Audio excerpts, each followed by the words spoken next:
नमस्कार। जय जय राम, जय सिया राम, जय हो बागेश्वर धाम सरकार, जय हो हनुमान जी महाराज। मेरे प्यारे सभी दर्शकों, आज के इस वीडियो में एक बहुत ही दर्दनाक कहानी लेकर के आया हूँ कि एक राजा आखिर अपनी रानी को क्यों जिंदा ही जमीन में क्यों धंसवा देता है, क्यों गड़वा देता है। जब आप इस कहानी को सुनेंगे तो वाकई आप हैरान रह जाएंगे, दंग रह जाएंगे। आखिर एक राजा अपनी रानी के साथ ऐसी हरकतें क्यों कर देता है। आखिर रानी ने ऐसा कौन सा गलत काम किया, कौन सा गुनाह किया।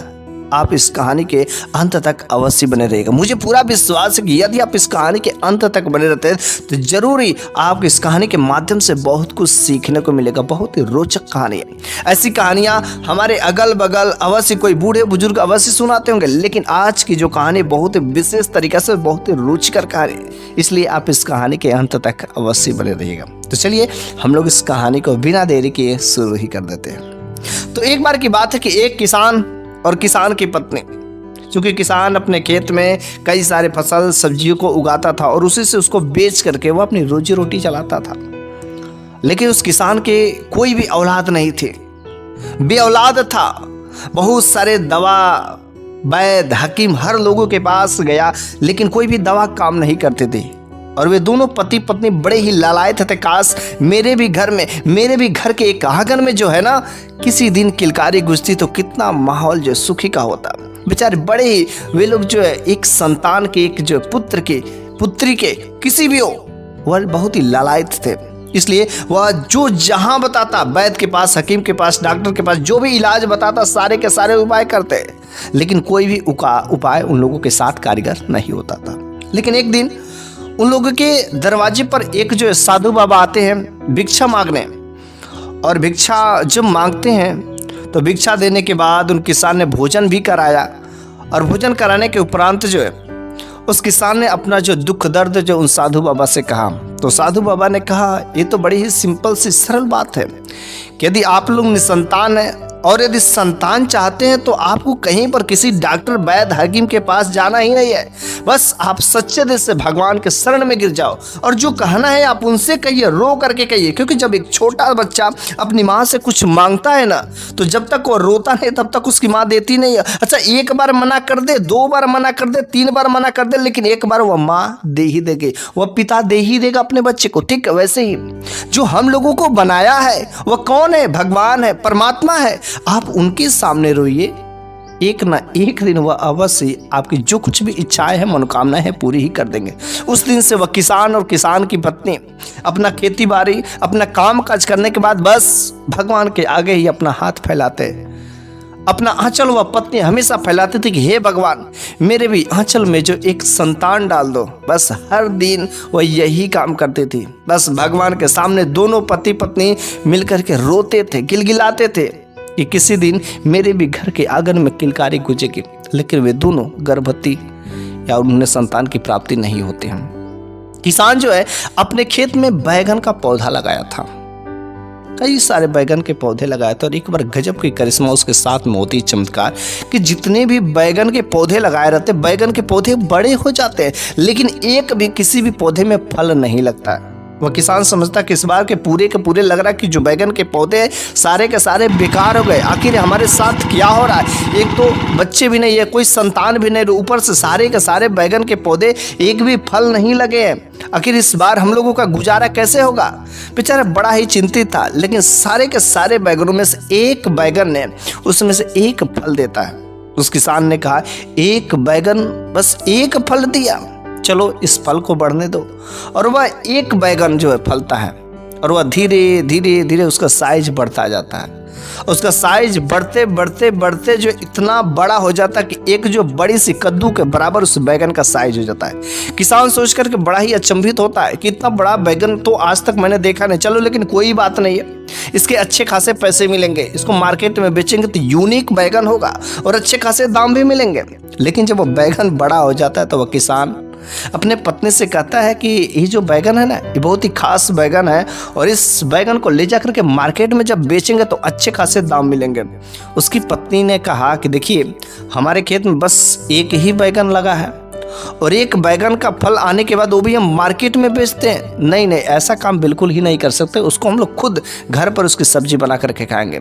किसान ने कहा अगर तुम ऐसे ही चाहती तो चलो कोई बात नहीं, उस बैगन को हम लोग काटेंगे और कम से कम 2-3 दिन सब्जी आराम से चलेगी, क्योंकि बैगन का साइज इतना बड़ा है। उसकी पत्नी ने कहा कम से कम 2 से 3 दिन तो चलेगा ही चलेगा। फिर वह किसान उस बैगन को तोड़ करके लाता है और अपनी पत्नी को दे देता है, कहता आज तुम सब्जी बना देना। और वो किसान फिर से अपने खेत में चला जाता है। लेकिन जब उसकी पत्नी उस बैगन को लेकर के काटने जाती है, जैसे ही चाकू भिड़ाती है तुरंत उस कहीं से आवाज आती है कि थोड़ा आहिस्ते आहिस्ते काटना। वो तुरंत डर जाती है कि आखिर ये आवाज कहाँ से आ रही है। उसने सोचा चलो शायद मेरे कान बज रहे होंगे। फिर से उसने दूसरी बार चाकू लगाया, फिर से वही आवाज, थोड़ा आहिस्ते आहिस्ते काटना। बेचारी वह चाकू तुरंत फेंक देती है, डर जाती है और बैगन को वहीं पर छोड़ के भगी भगी भगी जो अपने पति के पास खेत में आती है और कहती है सुनिए जी, पता नहीं क्यों जब उस बैगन को काटने जा रही है तो अजीब आवाज आ रही है। उसने कहा अरे तुम्हारे कान बज रहे होंगे। उसने कहा चलो चलो हम देखते हैं। वह पति भी आता है, किसान भी आता है और किसान कहता चल अब हम यहाँ पर खड़े हैं, देखो तो कैसे आवाज आता है। और जैसे फिर से चाकू लगाने जाती है तो तक फिर से आवाज आती है, थोड़ा आहिस्ते आहिस्ते काटना। तो किसान ने कहा चलो कोई बात नहीं है, आवाज अगर आ रही तो आहिस्ते आहिस्ते करे, तो आहिस्ते ही काटा। और वह किसान की पत्नी उस बैगन को आहिस्ते आहिस्ते काट करके उसको 2 पार्ट में कर देती है। जैसे ही 2 पार्ट में करती है, उस बैगन में से एक छोटी सी नन्ही सी बच्ची निकलती है। वो बड़ा ही अचंभित होती है कि इस बैगन में से बच्ची कैसे हो सकती है। लेकिन वो किसान कहता है कि हम लोग जो भगवान की प्रार्थना कर रहे थे, भगवान की विनती कर रहे थे, भगवान ने हमें तो नहीं कोई संतान दिया, लेकिन इस बैगन में से देखिए एक छोटी सी नन्ही सी बच्ची निकली है। चलो हम लोगों को भगवान ने कम से कम संतान तो दिया, चाहे इधर से दिया चाहे उधर से दिया तो दिया, हम लोगों की पूजा तो सफल हो गई। वे लोग दोनों पति पत्नी भगवान को कोटि कोटि धन्यवाद करते हैं। और जो बैगन में से वह बच्ची निकलती है, किसान ने कहा चूंकि यह बैगन में से निकली है इसलिए इसका नाम जो बैगनमती रखा जाएगा। किसान ने उस बैगनमती को बचपन से पाला पोसा, धीरे धीरे वो बच्ची बड़ी हुई। लेकिन जब बैगनमती जैसे जैसे बड़ी होती उसका रूप निखरता जाता। क्या खूबसूरत नजारा होता, कोई अगर देखता तो मोहित ही हो जाता। और वह किसान के पास इतने सारे धन दौलत नहीं थे कि उसको दूर जो है अच्छी खासी शिक्षा दे सके, पढ़ा सके, इतने सारे उसके पास धन नहीं थे। लेकिन वह किसान जो जितने भी संस्कार के नियम थे उन सारे के सारे नियमों को बड़ी अच्छी से भली बात उसको सिखाता था। और बैगनमती अपने पिता और माता का, दोनों लोगों का अच्छे से हर बातों का पालन भी करते थे। जब किसान खेत में जाता था तो वह बैगनमती पानी लेने जाती थी, पिताजी को भोजन देने जाती थी, हर तरीके से माता पिता की सेवा करती थी, खेलती भी थी। लेकिन जब कोई उसको देखता ना तो वाकई मोहित हो जाता। और एक बार वह किसान अपने खेत में जो हल चला रहा था और तब जो बैगनमती अपने पिता को जो भोजन और पानी लेकर के खेत में ही जाती है, तब तक जो है उस राज्य का जो राजा रहता है वहां से अपने घोड़े पर सवार होकर के अपने सैनिकों के साथ में गुजरता है। और जब उस राजा ने उस लड़की को देखा, बैगनमती को देखा, तो वाकई वह मोहित हो गया और तुरंत मन में विचार कर लिया कि इसकी जगह तो मेरे राजमहल में होनी चाहिए। ये भला एक खेत में क्या करे, इतनी खूबसूरत ये लड़की मेरे घर की मेरी रानी होनी चाहिए, ये यहाँ पर क्या कर रही है। तुरंत जो है उस राजा ने उस लड़की के बारे में पता कराया। तो मंत्री जाकर उस गांव में जब पता करवाता है तो पता चलता है कि गांव में एक किसान है, उस किसान की बेटी है। तो राजा ने उस किसान को अपने दरबार में बुलाया और कहा कि जब तुम खेत में हल चला रहे थे तो उस समय तुम्हारे बगल में एक जो लड़की खड़ी थी, आखिर वो लड़की कौन है। उस किसान ने कहा कि देखिए महाराज, आपसे छुपने छुपाने की बात क्या है, आप यहाँ के राजा हैं और आपसे हम झूठ बोलेंगे तो मुझे कोई फायदा नहीं मिलेगा। वह मेरी बेटी भी है और एक तरह से देखा जाए तो वह मेरी बेटी भी है और एक तरह से देखा जाए तो वह मेरी बेटी भी नहीं है। तो उस राजा ने कहा आखिर ऐसा बात क्यों कर रहे हो। तो फिर उस किसान ने सारा का सारा किस्सा का सुनाया। तो कहा कि चलो ठीक है कोई बात नहीं, लेकिन जैसे भी हो तुम्हारे घर पर है, तुमने उसको पालन पोषण किया है, तुमने उसको बड़ा किया है, इसलिए तुम्हारा फर्ज बनता है कि तुम ही उसके पिता हो। लेकिन मैं तुम्हारी जो लड़की है, जो तुम्हारी बेटी है, उसके मैं साथ जो शादी करना चाहता हूँ। तो किसान ने कहा क्या राजा साहब, आप मेरे साथ मजाक कर रहे हैं। भला आप महलों में रहने वाले और मेरी बेटी एक गरीब कुटिया में, गरीब घर में आप कैसे शादी कर सकते हैं। राजा ने कहा नहीं नहीं, जो तुम्हारी बेटी है, जो बैगनमती है ना, मैं उससे शादी करके मैं उसको अपनी रानी बनाऊंगा और मेरे महल में आते ही उसका नाम बैगनमती सुंदरी हो जाएगा। बैगनमती सुंदरी। उसने कहा कि वास्तव में क्या आप सच्ची मेरी बेटी से शादी करेंगे? राजा सामने कहा, अरे मैं तब से तो यही कर रहा हूँ, मैं मजाक नहीं कर रहा हूँ। अरे जो तुमको लग रहा है हल्की, ये मजाक नहीं मैं कर रहा, वास्तव में तुम अपनी बेटी का कन्यादान मेरे घर पर कर दो, तुम अपनी मेरी बेटी का हाथ मेरे हाथ में दे दो, बस मैं अपने घर में उसे रानी बना करके रखूंगा। फिर उस किसान ने अपनी बेटी की शादी के लिए हामी भर देती है। बेटी के हाथों में मेहंदी रचाई जाती है, काजल लगाए जाते हैं, हर तरीके से श्रृंगार करते हैं। और फिर उस किसान के घर पर राजा ने पालकी भिजवाई थी और सजा धजा करके, पूरा डोली सजा करके उस किसान ने अपनी बेटी को जो उस पालकी में बैठा देते हैं और फिर से कुम्हार ले जा करके उस राजा के घर पर जो वहाँ पर खूब अच्छे से धूमधाम से शादी भी होती है। फिर राजा उसको अपनी रानी बना लेते हैं, क्योंकि राजा की एक और रानी रहती है। लेकिन उस बैगनमती सुंदरी को उस महल में जाने से पहले उस रानी के खूब ढेर सारी प्रशंसाएं होती थी कि रानी कितनी सुंदर है, कितनी अच्छी दिखती हैं, कितनी लकी हैं, ढेर सारी प्रशंसाएं होती थी। लेकिन जैसे ही बैगनमती जो सुंदरी है उस महल में जाती है, उसी दिन से जो भी देखता इस रानी को वास्तव में मोहित हो जाता था। अब तो वह राजा अपनी पहली रानी को कम प्यार करते थे, कम जानते थे, बाकी जितने भी दरबारी थे सबको उतना प्यार नहीं देते जितना वह बैगनमती सुंदरी से प्रेम करते थे। हर तरीके का सुख दुख, खिलाना बोलना, उसी के पास बैठना उठना, सारी के सारे चीजें वह बैगनमती सुंदरी के साथ ही शेयर करते थे। पहली रानी को कम महत्व देते थे, जिसकी वजह से जो पहली वाली रानी थी उसको घृणा होने लगा बैगनमती सुंदरी से। अब वह सोचती कि कलमुही कहाँ से आ गई, मेरे जो पति है, मेरे जो राजा है, उस राजा के जीवन में ये कैसे आ गई?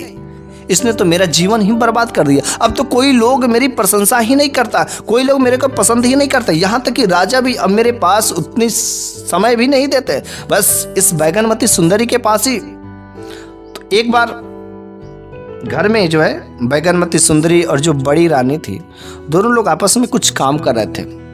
तो रानी ने पूछा कि तुम इस महल में छोटी रानी हो, और एक बात मैं तुमसे पूछता हूँ कि मैंने सुना है कि तुम जो है अपने माँ के कोख से नहीं पैदा हुई हो, तुम जो एक बैगन में से निकली, उस वजह से तुम्हारा नाम बैगनमती है। उसने कहा, हाँ ये बात सत्य है, लेकिन जब तुम अपने माँ के कोख से नहीं पैदा हुई तो इस वजह से शायद तुम्हारे जो प्राण है, तुम्हारी जो आत्मा है, तुम्हारे शरीर में तो नहीं बसती होगी। तो उसने कहा, दीदी आप ऐसी उल्टी पुल्टी बातें क्यों कर रही हैं कि ये सब बातें बेफजूल की है, ऐसी बातें मत करिए। उसने कहा, अरे पहले बोलो तो, ये तुम्हारे प्राण तो वास्तव में तुम्हारे शरीर में तो नहीं बसते होंगे। उसने कहा, हाँ नहीं बसते हैं, लेकिन इन सब बातों पर बेफजूल की बातें मत किया करिए। अब तो वह बड़ी रानी हमेशा उस बैगनमती सुंदरी को आगे पीछे सुबह शाम हर बार यही बस पूछती, कह रहे तू बताओ ना कि तुम्हारे प्राण कहाँ पर बसते हैं, तुम्हारे प्राण कहाँ पर रहते। अरे भाई मैं तुम्हारी बड़ी दो, तुमसे बड़ी हूँ और ये मेरी जिम्मेदारी है, मेरे फर्ज भी बनते हैं, मेरे भी कुछ अधिकार है कि तुमको अगर फ्यूचर में कुछ हो जाए तो ये मुश्किलों का सामना हमें भी सामना करना पड़ेगा। तो उस बैगनमती ने कहा, नहीं दीदी आप उसकी चिंता भी मत करिए, ये बताना मेरे लिए गुनाह है, मैंने अभी तक तो अपने मम्मी पापा को नहीं बताया, तो मैं ये सब चीज़ें बताना बिल्कुल सही नहीं है। हाँ ये बात सत्य है कि मेरी जो प्राण है मेरे शरीर में नहीं बसते, मेरे प्राण कहीं और है, लेकिन ये बताना जायज़ नहीं है। तो उसने कहा कि नहीं ये सब, और बार बार जो बड़ी रानी थी ना, हर बार दिन भर में 2 बार 3 बार यही पूछ लेती। बेचारी वह परेशान हो गई। उसने कहा, दीदी घबराइए नहीं, अरे मैं कभी मौका आएगा तो हम बता देंगे, घबराइए नहीं, बस कुछ समय और इंतजार करिए। तो बड़ी रानी ने कहा कि सोच लो, तुम इस महल की रानी हो और तुमने कह दिया कि मैं कभी बता दूंगी, और मौका आने पर तुम्हें बताना पड़ेगा, झूठ नहीं बोलना है। अब तो वह बात में थोड़ी सी गुस्सा होकर के बैगनमती सोचने लगती है कि मैंने क्या बोल दिया, कि अब तो मेरे को आज नहीं तो कल तो बताना ही पड़ेगा, बल्कि बताना अपराध है, अब भला मैं कब तक इससे बचूंगी। उसने कहा चलो ठीक है, जब समय होगा तो देखा जाएगा। और बार बार यही जो है, हर बार जो यही पूछती रहती। लेकिन एक बार वह बड़ी रानी जिद पे आ जाती है कि कहती कि तुम बैगनमती सुंदरी और राजा तुमसे बहुत ही प्रेम करते हैं, और मैं भी उनकी अर्धांगिनी हूँ, मैं भी उनकी रानी हूँ, इसलिए अब तो तुम बता दो कि तुम्हारे प्राण कहाँ पर बसते हैं। उस बैगनमती ने कहा, क्या दीदी अब तो आप मेरा जान लेकर ही रहेंगी, जैसे ही कहती कि आप मेरा जान लेकर के ही रहेंगे, तो तुरंत बड़ी रानी उसके मुंह पर बंद कर देती। कहती अरे तुम मेरी छोटी बहन के बराबर हो, मैं तुम्हारे बारे में ऐसी नीच हरकत कभी नहीं कर सकती। हाँ ये जानना जरूरी है कि हाँ तुम्हारे प्राण कहाँ बसते हैं। और इस तरीके से वह बहला फुसला करके वह बड़ी रानी जो है उस बैगनमती सुंदरी से पूछ लेती है। तो बैगनमती सुंदरी ने कहा लीजिए, यदि आप मेरे प्राणों के पीछे पड़ ही गए हैं तो आज मैं अपने प्राणों का दान में आपको देता हूँ। अब आपके हाथों में रहेगा, आप मेरे को बचाइए या आप मेरे को मार डालिए। उस बैगनमती सुंदरी ने कहा कि मेरे प्राण मेरे शरीर में नहीं है, ये बात सत्य है। तो बड़ी रानी ने पूछा रे भाई तो बताओ कहाँ पर है। तो बैगनमती सुंदरी ने कहा मेरे प्राण मेरे जो पापा है ना, जहाँ पर खेती करते हैं, मेरे खेत में जो एक कुआं है और उस कुएं के अंदर जो एक लकड़ी का संदूक है और उस संदूक के अंदर जो एक सोने की डिबिया है और उस सोने की डिबिया में जो एक माला है, मेरे प्राण उसी माला में बसते हैं। बस दीदी अब मेरा प्राण जो आपके हाथों में है, कृपया आप मेरे साथ कोई नाइंसाफी मत करिएगा। लेकिन अंदर ही अंदर उस बैगनमती सुंदरी को कुछ शक होता है कि हाँ अब मैंने बता दिया, जरूर कुछ ना कुछ तो हरकतें कर सकती है। बेचारी बड़ी ही पछतावा हो रहा था कि मैंने एक गलती कर दी जिसकी वजह से आज मेरे को बताना पड़ा। अब वह बैगनमती सुंदरी तुरंत जो है राजा साहब को बुलावा भेजती है और राजा साहब को लेकर के एक जो है गुप्त कमरे में जाती है और वहां पर राजा साहब से कहती कि मैं आपसे कुछ बात कहना चाहती हूँ। तो राजा साहब ने कहा बोलो रानी, तुम्हें ऐसी कौन सी जरूरत पड़ गई जो तत्काल मेरे को ऐसे गुप्त जगह पर लेकर आई हो। तो उस बैगनमती सुंदरी ने कहा कि राजा साहब अगर मैं कभी मर जाऊं तो मेरी लाश को कभी जलाना मत। तो उस राजा ने कहा ये कैसी बातें कर रही हो, ऐसी अशुभ बातें नहीं की जाती है। तो उसने कहा नहीं पहले आप मेरी बात सुनिए। तो बैगनमती सुंदरी ने अपने उस राजा से कहा कि अगर मैं कभी मर जाती हूँ तो आप मेरी लाश को जलाइएगा नहीं, बल्कि एक इस राज्य से थोड़ी सी दूरी पर आप वहाँ पर जो एक एकांत जगह में एक कमरा बनवाइएगा, एक घर बनवाइएगा। फिर उस घर में मेरा जैसे पलंग रहेगा उस पलंग के साथ ही वहाँ पर ले जाकर के मेरे को रख दीजिएगा। फिर वहाँ पर खाने पीने हर तरीके का जो व्यवस्था होती है सब चीज़ रख दीजिएगा। फिर उस घर के चारों तरफ से एक ऊंची जो चारदीवारी भी चला दीजिएगा। उसी समय जो है रानी वह जो है बैगनमती जो सुंदरी रहती गर्भवती रहती है और उसने बड़ी रानी से ये भी कहा था कि मैं अभी गर्भवती हो चुकी। लेकिन जब बड़ी रानी को पता चल जाता कि गर्भवती है अब तो उसका जलन और ही बढ़ जाता है, उसे कंट्रोल नहीं होता है, क्योंकि वह उससे इतनी जलन करती थी बैगनमती सुंदरी से कि अब उसे देखा नहीं जाता, क्योंकि राजा दिन पर दिन उसी की तरफ वो मोहित होता। अब तो वह गर्भवती है, अब वह जब बच्ची को संतान दे देगी तब तो वह राजा और ही उससे अधिक लगा हो जाएगा। बस जो बड़ी रानी थी उसी रात जो अपनी एक दाई को बुलवाती है और दाई से कहती कि जाओ तुम एक गोताखोर को बुला करके ला। और वह दाई एक जो गोताखोर को बुला करके लाती है और वो गोताखोर से कहती है कि ये कि कुएं में से एक जो लकड़ी का बक्सा है उसको निकालना है, अगर तुमने ऐसा काम कर दिया तो मैं तुमको 500 जो असरफिया दूंगी। फिर उस गोताखोर ने रात के समय में वहाँ पर जो है उस कुएं के पास में जाता और कुआं में जा कर के और वहाँ से उस बक्स को निकाल देता है। फिर उस रानी ने उस बॉक्स को खोल करके जो उसके अंदर सोने की डिबिया थी उस डिबिया को खोला, उसके अंदर से जो माला था उस माला को ले लेती है। जैसे ही माला को ले लेती है रात्रि के समय में ही बैगनमती सुंदरी का हालत जो खराब होने लगता है और जैसे उस माला को लेकर के आती है वह बड़ी रानी अपने उस माला को गले में पहन लेती है। सुबह के समय में वो माला को पहनते ही बैगनमती तुरंत जो मर जाती है। और जब बैगनमती मर जाती है तब तो पूरे राज्य में अगल बगल में ढिढोरा पिट जाता है कि रानी मर गई, बैगनमती सुंदरी मर गई। तो उसके मंत्री ने कहा जब ये लाश हो गई, डेड बॉडी हो गई, तब तो इसको दाह संस्कार करना जरूरी है। तो राजा ने कहा नहीं, ये मेरी जो बैगनमती सुंदरी इसको फूंकना नहीं, इसको जलाना नहीं है, इसका दाह संस्कार नहीं करना है, बल्कि इसने मेरे को वसीयत तौर पर कुछ बातें कह गई थी, इसलिए मैं जो भी बातें कही गई थी वो मैं करूँगा। फिर राजा ने एक जो घर बनवाता है उसमें हर तरीके का व्यवस्था करा करके खाने पीने के पलंग सहित जो है उस बैगनमती सुंदरी को वहाँ पर जो रख दिया जाता है। फिर उसके चारों तरफ जो चारदीवारी चला दी जाती है ताकि कोई इसमें प्रवेश न कर पाए। काफी ढेर दिन बीत गए, लेकिन राजा को हमेशा बैगनमती सुंदरी की बात याद आती थी। वह राजा कभी कभी जो है उस चारदीवारे थे घोड़े पे सवार होकर के इधर उधर उस दीवार के चारों तरफ घूमता था कि वह समझता था कि आखिर जो बैगनमती सुंदरी ने कहा था कि खाने पीने की हर तरीके की व्यवस्था, क्या मेरी पत्नी वैसे ही होगी? लेकिन उसकी हिम्मत नहीं होती थी कि उसके अंदर जाए, देखे।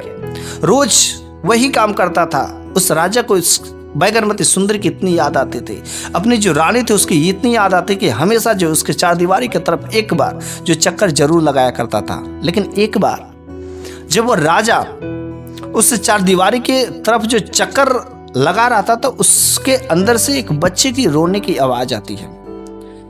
जब बच्चे की रोने की आवाज आती तो राजा बहुत ही अचंभित हो जाता कि अंदर से बच्चे की रोने की आवाज कैसे आ सकती है। राजा तुरंत जो दीवार पर छलांग लगा करके अंदर, जो चारदीवारी पर छलांग लगा करके अंदर जाता है, और जब अंदर जाकर के जिस कमरे में बैगनमती को रखा था तो जो चीजें देखता है को वाकई दंग रह जाता है। वह देखता है कि बैगनमती जैसे तब थी वैसे सेफ उसकी बॉडी पड़ी है, उसकी बॉडी से सड़न भी नहीं आ रहा है, लेकिन वहां पर एक बच्चा भी रो रहा है। उसको समझ नहीं आता। लेकिन जब राजा उस बच्चे को देखता है तो रोता हुआ तो उसको कुछ खिलौने, कुछ खाने पीने को चीजें ले जाता है। अब तो वह राजा रोज उस बच्चे को देखने के लिए दिन के समय जाता तो वही देखता बैगनमती जो बिस्तर पे पड़ी हुई है उसकी बॉडी ठीक वैसी ही है, लेकिन समझ नहीं आ रहा था कि आखिर ये यहाँ पर हो क्या रहा है, ये बच्चा आया तो आया कैसे। उसको ये भी पता था कि मेरी जो बैगनमती सुंदरी थी ये गर्भवती थी और यह वही बच्चा है, लेकिन ये बच्चा आया कैसे? मेरी पत्नी तो मर चुकी है, कैसे हो सकता है? इसकी बॉडी अभी तक सेफ है, ऐसा कैसे हो सकता, कैसे संभव है? बेचारा बड़े ही राजा संकोच में थे। और धीरे धीरे वह रोज हर दिन जो है अपने बच्चे से, उस बच्चे से मिलने जाते थे और धीरे धीरे वह बच्चा बोलने भी लगा।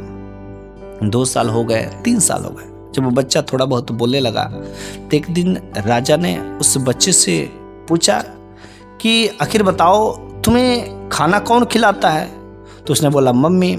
तुम्हें दूध कौन पिलाता है? तो उस बच्चे ने बोला मम्मी। तुम्हें नहलाता कौन है? उसने बोला मम्मी। तो उसने बोला जब तुम्हारी मम्मी तो हमेशा सोई रहती है, लेकिन तुम्हें कब काम करती है? उसने कहा कि रात को। और उस दिन राजा ने खूब अच्छे से उस बच्चे को दूध पिलाया, खाना खिलाया, ढेर सारे खिलौने भी ला करके दिए। और जब रात्रि के समय में वह बैगनमती जब उठती है और अपने बच्चे को खाना खिलाती है, दूध पिलाती है, तो वह बच्चा कहता कि नहीं माँ, मेरे को कुछ नहीं खाना है। और उसने कहा क्यों कुछ नहीं खाना? तो उसने कहा जो राजा है ना वो यहाँ पर आए थे और मेरे को सारे के सारे चीजें देके खिलौना दे करके गए, लेकिन वो पूछ रहे थे कि आखिर आप रात को क्यों जगती है?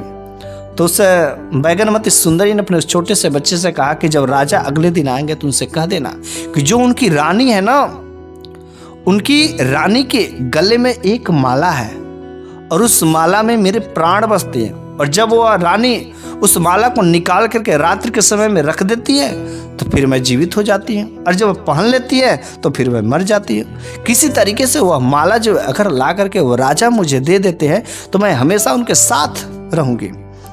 वह बच्चा को अच्छे से वह बैगनमती सिखा देती है। और अगले दिन जब वह राजा उस बच्चे से मिलने के लिए आते हैं चारदीवारी छलांग मार करके, तो वह बच्चे से कहते कि क्या तुम्हारी मम्मी ने बताया? फिर उस बच्चे ने कहा कि जो आपकी रानी है, आपकी रानी ने जो माला पहना है उस माले में जो है मेरी मम्मी के प्राण बसते हैं। अगर वह माला मेरी मम्मी के गले में आ जाए तो मेरी मम्मी जो है फिर से जीवित हो जाएगी हमेशा हमेशा के लिए। तो उस राजा ने कहा कि देखो इसके लिए एक प्लान बनाना पड़ेगा, एक योजना बनाना पड़ेगा कि मेरी जो रानी है ना वह जो है इसके साथ अगर ऐसी हरकतें कर सकती है तो मैं भी उसके साथ तो कुछ तो चाल चलना ही पड़ेगा, किसी तरीके से उस माले को हासिल करना पड़ेगा। राजा साहब ने उस बच्चे को समझाया कि मेरी जो रानी है वह छोटे छोटे बच्चे को खिलाने में बड़ी ही इंटरेस्टेड है, बहुत ही रुचि रखती है, उसको बहुत ही अच्छा लगता है। और मैं तुम्हें अपने जब महल में ले जाऊंगा ना और अपनी उस रानी के गोद में दूंगा तो तुम जो उस माला को पकड़ लेना और उसको पकड़ करके रोते रहना, रोने लगना और बस। और जब उसको जिद पा लेना तो मैं कह दूंगा को माला दे दो, और वो माला मजबूरन उसको देना ही पड़ेगा, तुम उसके जिद पर आ जाना। और उस दिन राजा ने ले जाकर के नहीं दिया उस बच्चे को। उस दिन उसने जाकर के अपनी रानी से कहा कि देखो रानी, मैंने एक जगह पर एक छोटा सा बच्चा देखा है, वो बच्चा बड़ा ही क्यूट है, बड़ा ही प्यारा, जब तुम उसको देखोगे ना तो वास्तव में देखते ही रह जाओगे। तो उसने कहा कभी मेरे घर पर भी तो लाए, मैं भी उसको थोड़ा खिला लूँ, कितना क्यूट बच्चा है। चूंकि वह रानी छोटे बच्चों को खिलाने में बहुत ही रुचि रखती थी, बहुत ही अच्छा लगता था। फिर अगले दिन राजा ने उस छोटे से बच्चे को अच्छे से सिखला करके और ले जाते हैं, और जैसे उस बच्चे को अपने उस रानी के गोद में देते हैं, वह बच्चा रानी के गोद में जाते ही उस माला को पकड़ लेता है और उस माला को छोड़ता ही नहीं है। और जब रानी कहती है कि अब लीजिए जिसका बच्चा उसके यहाँ दे आइए, लेकिन वह बच्चा जो माला को छोड़ता ही नहीं, पकड़ लेता है। किसी तरीके से हाथ से छुड़ा करके वह जो है राजा की गोद में देती है। वह बच्चा फिर भी रोता रहता, फिर भी रोता रहता, फिर भी रोता रहता। तो राजा साहब निराश होकर के पूछता, अरे ये बच्चा क्यों रो रहा है? आखिर क्या तुमने ऐसा कर दिया? क्या चीज है कि जो तुम नहीं दे रही हो? हाँ? तो उसने कहा कि माला तो मांग रहा है। तो उसने कहा, अरे इस माले में क्या छुपा है? बच्चे के जान ले लोगी क्या? माला ही तो है। अरे मैं तुमको दूसरा कई सारे मैं माला बनवा करके दे दूंगा, वो माला दे दो इस बच्चे को। उसने कहा कि नहीं नहीं, कुछ भी हो जाए मैं इस माला को नहीं दे सकती। राजा साहब ने कहा, तब क्या इस बच्चे को मार डालोगे? देख रही है बच्चा कैसे रो रहा है, अरे रोते रोते मर जाएगा। अरे तुम जो कितनी निर्दयी माँ हो यार, तुम कितनी निर्दयी औरत हो। क्या तुम, एक औरत इतनी निर्दयी हो सकती है? एक रानी इतनी निर्दयी हो सकती? भला ऐसा नहीं हो सकता। फिर उस रानी को मजबूरन वो माला निकाल करके उस बच्चे को देना पड़ता है। फिर वो बच्चा को लेकर के राजा साहब आते हैं और वो बच्चा आते करके और अपनी उस माँ को पहना देता है। और जैसे वो माला जो है उस रानी के गले में, बैगनमती सुंदरी के गले में पड़ता है, वह बैगनमती सुंदरी फिर से जो है खड़ी हो जाती, जीवित हो जाती है। और काफ़ी देर रात हो जाती है उस बैगनमती सुंदरी के पास में ही। देर रात को जब राजा जो है जाते हैं तो बैगनमती सुंदरी ने कहा कि हम भी अब चले महल में। उसने कहा नहीं नहीं, अभी एक दिन और कुछ जो है प्लान करना पड़ेगा कि पहले उस रानी को कहीं से उसका सबक तो सिखाना ही पड़ेगा। तो उस राजा ने कहा कि एक रात बस इंतजार करो, मैं अपनी रानी का व्यवस्था करके आता हूँ, तब मैं तुम्हें अपने महल में ले जाऊंगा। तो राजा ने सारी की सारी चीज़ें जान ही लिया था। देर रात को जब वे जाते हैं तो रानी इंतजार कर रहे थे। रानी ने कहा, अरे आज इतनी रात को क्यों आए यहाँ पर? आज इतनी रात कैसे हो गई? राजा ने कहा, नहीं पता है कि बगल वाले जो राजा है ना, हमारे राज्य पर अटैक कर दिया, आक्रमण कर दिया है। लेकिन हमारे मंत्री और हम सभी को चिंता हो रही है कि आखिर जो मेरी रानी है बहुत ही डरती है ये मारपीट युद्ध से, आखिर इसको कहाँ सेफ रखा जाए। तो रानी ने कहा, हाँ मेरे को तो बहुत डर लगता, बहुत डर लगता, कृपया मेरे को कोई सेफ जगह बनाए कि नहीं बनाए? राजा ने कहा, हाँ बनवाए हैं। एक जो जमीन के अंदर गड्ढा खदवाए, बस तुम्हारे लिए वहाँ पर हर चीज़ का व्यवस्था कराए, बस जैसे युद्ध हो जाएगा तुमको वहाँ से निकाल लेंगे। राजा ने एक जमीन के अंदर गड्ढा खनवाता है, उसके नीचे जो खाने पीने की व्यवस्था रखी जाती है और रानी को उसी में रख करके, और जैसे ही रानी उस गड्ढे में प्रवेश करती है अपने सैनिकों से, अपने आदमियों से, राजा साहब को जिंदा ही रानी के ऊपर जो माटी फेंकवा देते हैं और उसके अंदर ही दफन कर देते हैं।